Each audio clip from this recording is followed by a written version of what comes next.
Bonjour, je m'appelle Ahmed Manasra et je vais vous raconter mon histoire. Je suis un Palestinien né le 22 janvier 2002 à Beth Hanina à Jérusalem. J'aime les animaux, je prenais soin des oiseaux et j'étais triste quand un oiseau mourut. Un jour, je promenais avec mon cousin Hassan Manasra. J'avais 13 ans à l'époque et mon cousin avait 15 ans quand soudain on était surpris par des tirs des forces de l'occupation israélienne vers nous, puis un troupeau de colons nous ont piétinés, frappés, insultés, agressés. En conséquence, Hassan est mort. Moi j'ai été emmené menotté entre la vie et la mort.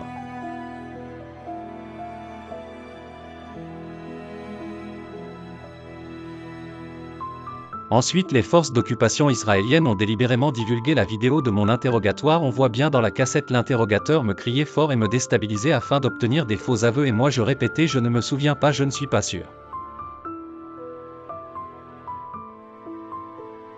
Il s'agissait d'une violation flagrante des lois internationales et de la Convention relative aux droits de l'enfant, dont l'article 16. À l'époque, le directeur général de défense des enfants international, Khaled Kazmar, a commenté la vidéo divulguée affirmant qu'il s'agissait de torture psychologique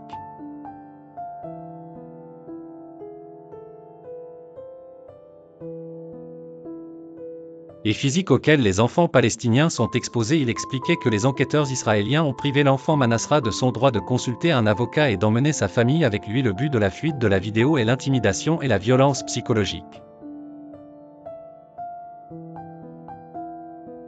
J'ai été accusé de tentative de commettre une attaque au couteau avec mon cousin avant sa mort, dont Jérusalem occupée le 7 novembre 2016. Le tribunal de district m'a condamné à 12 ans de prison et avait également infligé de 2 amendes à 100 000 et 80 000 shekels. Les juges étaient injustes.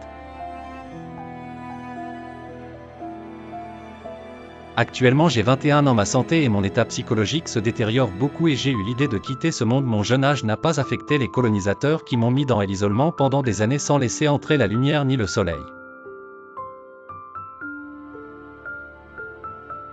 Après que le Centre palestinien des droits de l'homme ait signalé mes souffrances et la détérioration de mon état, j'ai été transféré à l'hôpital pénitentiaire de Ramla. L'Union européenne a exigé que les occupants mettent fin à mon isolement cellulaire en raison des tortures auxquelles j'ai été soumis.